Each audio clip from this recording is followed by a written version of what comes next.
right, in this lesson, we're going to do section 2.2, limits involving infinity. So we're going to be exploring different types, special types of limits of functions and how they're related to certain characteristics of those functions. Before we do, it's important to remember that the symbol for infinity, this one right here, does not represent a number.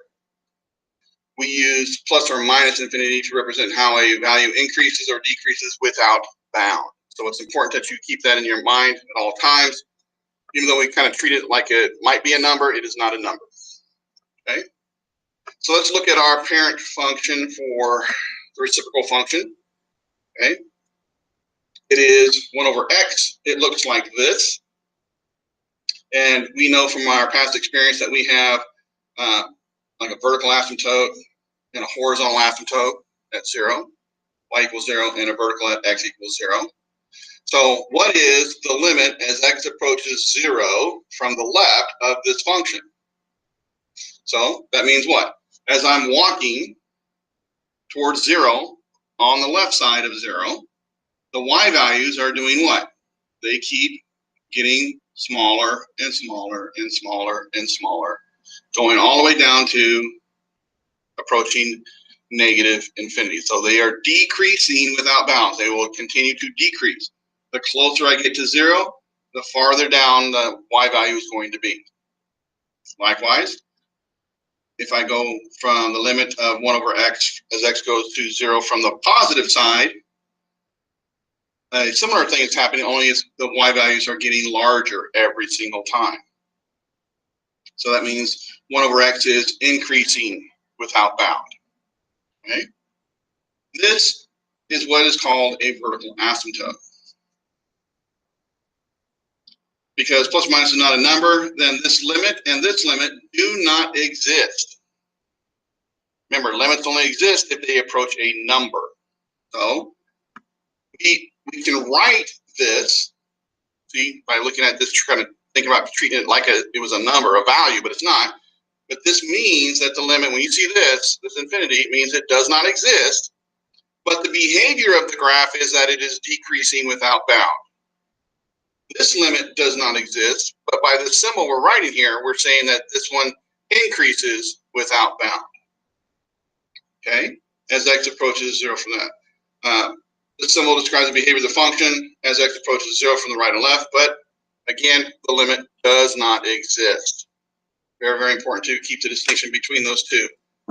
Okay, you can put the infinity there, but understand that that means it means it's not, does not exist. This type of behavior is called an infinite discontinuity, and we will discuss this in more detail in the next section. From pre-calculus, this was called a vertical asymptote. Okay, so we have a vertical asymptote at 0 of this function. It is the line x equals a, okay, of this function. If the limit as x approaches a from the left of this function is either plus or minus infinity, or, it's not an and, it's an or. If I approach the function, x approaches this value from the right of this function, and I go to infinity in that case. And the reason I say it can be an or is because I can have only one side go to an infinity and the other side can go to something else. It doesn't have to go, it can actually go to a number. Okay, so it's important to remember that as long as one direction goes to infinity, then it is a vertical asymptote. Saying that the limit is plus or minus infinity is a specific way of saying that the limit does not exist. This is what is happening as x approaches a, not a guarantee of what is happening at f of a. Okay, do that just a bit. And we still need to think about left and right agreement. Okay, so these are important things to think about when we start talking about limits and stuff like that. Left and right agreement is important. Let's look at the next slide here.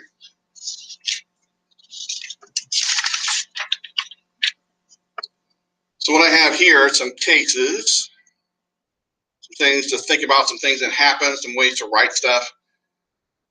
Okay, so here's a situation that can occur. The limit as x approaches a from the left and from the right of this function. Notice both sides are going up to infinity. Okay, they're increasing without bound in both directions. So then I can write it this way, where I can say that the total limit as f approaches, the limit as x approaches a of this function, and I can simply write it as infinity because we have left and right agreement. Same thing over here. I can write this because we have left and right agreement. Even though the limit does not exist, the behavior of both pieces do the same thing, so we can say that. This down here shows you that you can't always do that. So you need to be aware of how to express yourself as we do these limits. Here I have the left side is decreasing without bound, the right side is increasing without bound as x approaches a. These do not agree, so I cannot say that, so you notice this is just limit as x approaches a, no plus or minus. I can't say that there's an infinity, or I can't put a plus or minus infinity here. I just have to put does not exist. Over here, as x approaches a from the left, I actually get a value. As x approaches a from the right, I go increasing without bound, because again, these do not agree. I have to put the overall limit does not exist. Okay, and that's important to keep in mind there. In all of these cases you see up here, x equals a is a vertical asymptote. Because you only need one side to go increase without bound as you get closer to it to be called a vertical asymptote. How do I recognize vertical asymptotes from symbolic representation? Let's take a look at each one of these I have listed out here for you. Okay, so if I have this thing right here, can I recognize any kind of vertical asymptote from this expression? And the thing to remember is, if I have a ratio, if the denominator equals 0 and the numerator does not, you have a potential vertical asymptote, and you can still check it all out. So the bottom here cannot be 0. If it was 0, then I have a vertical asymptote in this case. And so you can find the vertical asymptote by setting the bottom equal to 0, solving that equation, and you'll get x equals a number, and that would be your vertical asymptote.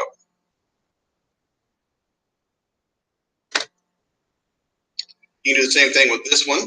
You just need to be a little more careful. If you think back to our pre-calculus days, just because it had a rational function does not necessarily mean that everything, when I set the bottom equal to 0, I'm going to have vertical asymptotes. Here's what we need to be careful of. Remember that we want to factor everything completely, and if there's a common factor, we need to reduce it out. So factor, reduce any common factors. The factor that is reduced, the 0 of that factor becomes a hole in the graph. Okay, so since we have a x plus 1, okay, -1 makes this 0. But since it reduces out, we no longer see it. So the x equals -1 becomes a hole in the graph. So it's called a point of discontinuity, which we will discuss more later on also, but it is not a vertical asymptote. The only vertical asymptote comes from the x plus 2, which means we have a vertical asymptote in x minus 2. So hopefully you kind of remember that from pre-calculus days. Trig ratios. We know we have a lot of reciprocal functions or quotient functions.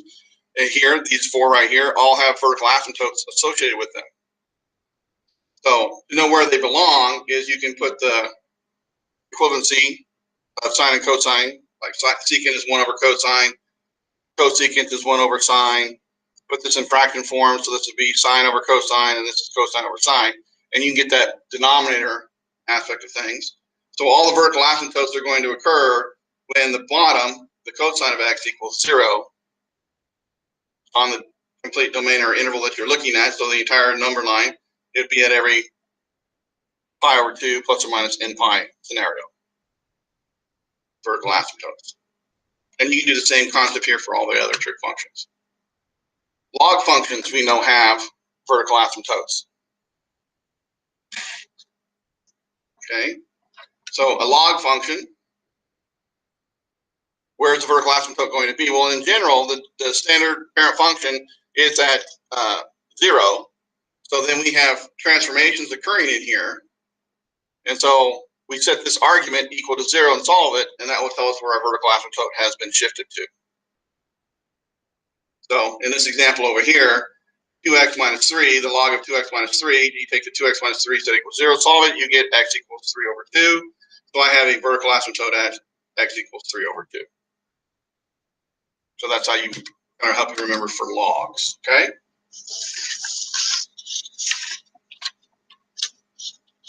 Oh, I have an example. Let's try and find the vertical asymptotes of this example right here. Just the top one. Okay, so if we look at it, you see it's kind of complicated looking and all that kind of stuff. But take it in part here. Let's see what we have going on. So let's start with this rational function part right here. If I take this and I factor it completely, then this becomes x plus 5. This is x plus 5, x minus 5, and then times this natural log of x times x squared plus 1. So because this is a common factor right here, I can reduce this out. And what I know from that reducing of that, I know that I'm going to have a hole in the graph, at x equals negative 5. This is a number that's in the bottom of the fraction. So that's going to produce a vertical asymptote. So we'll have a vertical asymptote, I'll abbreviate it with VA, when x equals 5. And we know logs have a vertical asymptote, so this one might produce a different one. So let's take a look at this and see what happens here. So we know this is my argument, all of that right there. So if I take that entire argument and set it equal to 0, and I solve this, now it's in factor form, which means x equals 0 or x squared plus 1 equals 0. So I know we're going to have one here. But what, did anything happen over here? And the answer is no, because this right here will produce no real number. Okay. Move this over, you get negative 1. So the x squared is negative 1. That's going to be a complex number solution. So this one produces nothing. Okay. And this one is at 0. And so I'm going to have a vertical asymptote at not only x equals 5, but x equals 0. Okay. And let me go ahead and show you. I have that graph over here. And you can kind of see what I had solved. So if you graph that function, original function up here, it looks something like this. So here's the x equals 5 vertical asymptote. Here's the x equals 0 vertical asymptote. Okay. Now let's look at some other things. We're going to go now and switch to another asymptote type. Here's our original function at 1 over x. What is the behavior of this function as x increases without bound? In other words, x is going to go to infinity. And as it decreases without bound, so x will approach negative infinity. So remember, infinity is this direction on the x-axis and negative infinity is this way. Increasing without bound, decreasing without bound. So this is talking about the end behavior that we learned in pre-calc. This is what leads to our end behavior. Special cases of end behaviors are horizontal asymptotes. Okay?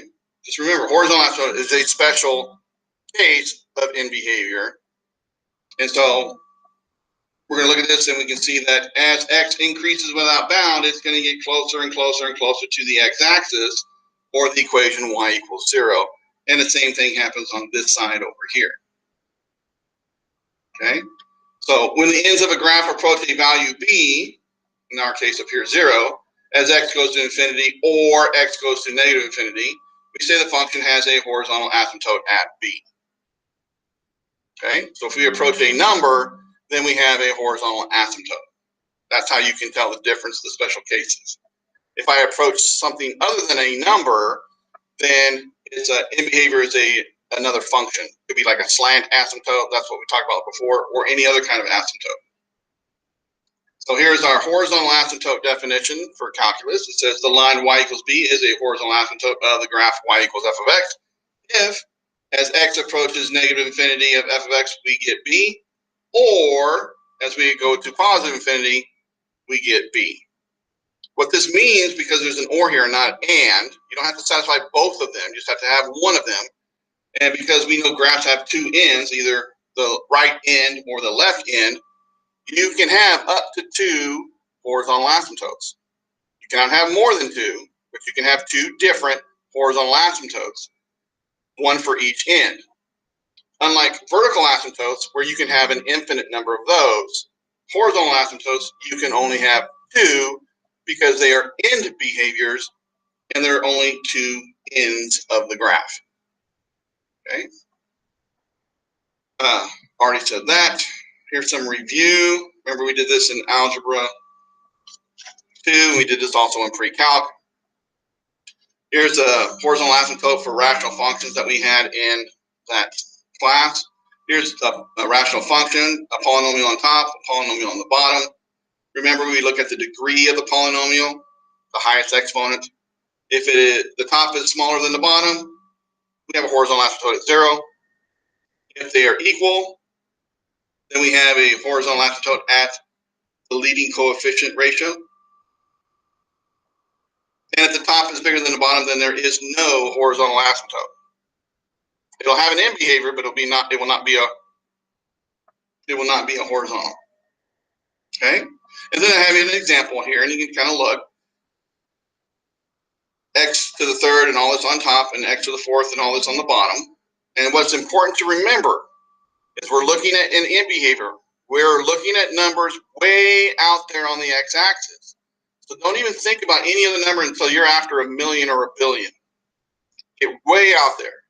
And when you do that, as x goes to infinity, you understand that other than the first term, these other terms are insignificant. They are so much smaller than this first term alone that we can just ignore them because they're not going to do anything to this graph.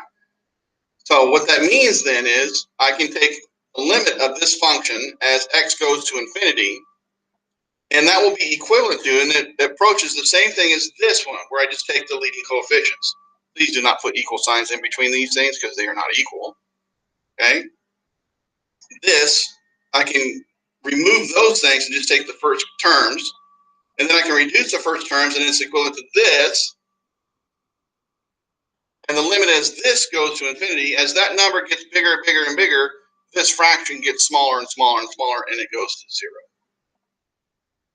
So that means we have a horizontal asymptote at 0. Okay. And you can do the same thing if you wanted to go in the negative direction.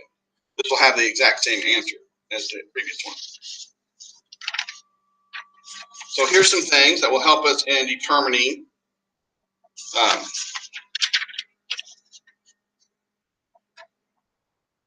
behaviors and stuff, because they're not all going to be rational functions.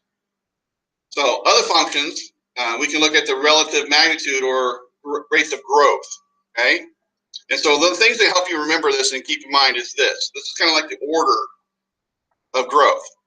Exponentials grow the fastest. So if I have an exponential compared to a polynomial, the exponential wins out. Likewise here, a polynomial and a radical, the polynomial wins.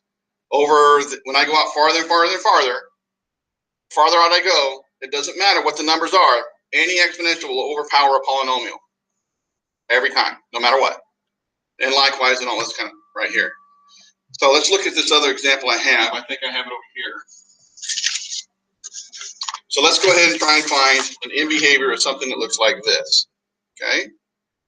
So again, although it's not a rational function, it has a radical on top, we can still treat it kind of very similar. And at infinity, this term and these terms down here, 5 means nothing. I mean, if you have $1 trillion, $5 doesn't mean too much to you. Okay, that's what's going on here.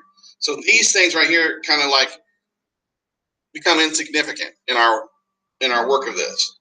So I can take this and I can remove those, and it come down to the basic, just the first terms on top and the first term on the bottom. Okay, and then I can look at this and try and simplify some stuff. And I had a couple of notes I want to show you, some things to remember about roots. if I have the nth root of x to the n, by definition, this is the absolute value of x, if n is even. But if it is an odd, it's just the x. So that's important to remember, because I'm going to remove this radical symbol right here. And to do that, I have to use, because it's a square root, it's even, I have to put it in absolute values. So what is the square root of 9? And the square root of x to the 6 is x to the third, but it's in absolute value. And this is over 4x to the third. And we need to have the absolute value because we want to make sure we understand that we didn't know what x was. But I do now, because x is going to be positive. Since x is positive, x to the third is positive, and the absolute value of positive is positive, so everything is positive. And so what happens here is I can then remove the absolute values, and I can just reduce this down, and you can see that you're going to end up with a horizontal asymptote at 3/4. Okay?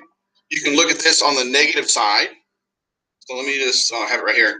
So what about if x goes to negative infinity? We go through the same process again. We have this right here, x goes to infinity. We have the square root of 9, x to the 6, 4x to the third. Keep on going down all the way to the end. Don't drop stuff because I'm doing a different limit, so you need to write stuff out. And what happens this time, at this point in our argument, is this. As I go to negative infinity, excuse me, I forgot to put the negative there. All the x values are negative. Okay, so that means the top one right here, this x to the third will be negative. This whole thing in here will be negative, but the absolute value makes it positive, so this is going to become a 3. But down here, x is negative, x to the third is negative, so times 4 is negative, so there's going to be a negative 4. And so what I notice here is that these are different. And because they're different, I have two different horizontal asymptotes for this graph, if I wanted to graph it. Going to the right, it will be 3/4, but going to the left, it'll be a negative 3/4. Okay? And let me move this back over so you can see all the little notes I made. And you can kind of hopefully zoom in and see all those. Okay? Let me pause and then get it all written out. All right, so let's look at another example. This one down here. Notice this one has exponentials in it. So the same thing again, as x goes to infinity, this is an exponential. This little +1 really doesn't do anything. So this problem I can then rewrite as the limit as x goes to infinity of 2 to the x over 5 to the x. And if I use exponent rules for this, in this sense, this is basically I'm using a over b to the n is a over n, b over n, this rule right here, where I have this, I'm going to write it like that. I can rewrite this as 2/5 to the x as x goes to infinity.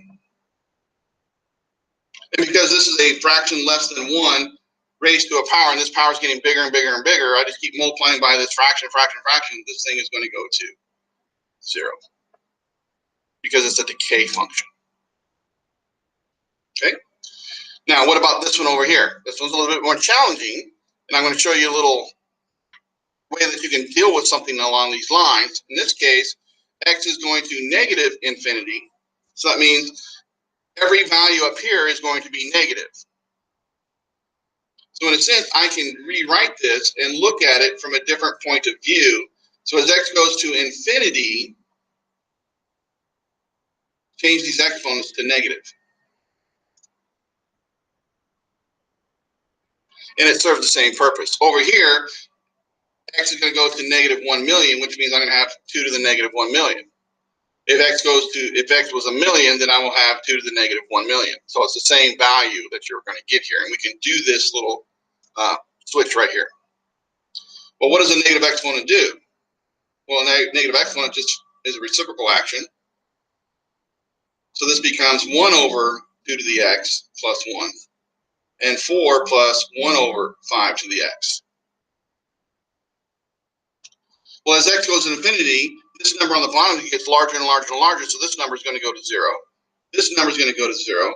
And so the only thing left is that 1/4, and that is my answer. So it's going to go to 0 on the right and 1/4 on the left. And here I'll show you this so you can see my explanations. And you can pause out for that one over here, why this is what it was, and so forth. You can pause here and write that out. Okay, so let's look at our last example over here.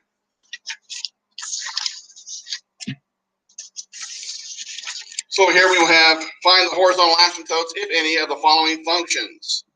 So here's all these different functions that I gave right here. Some examples I'm going to walk you through real quickly here and kind of show you and see if we can figure out what these are.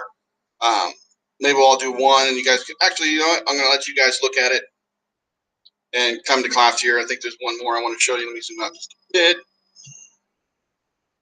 Down there.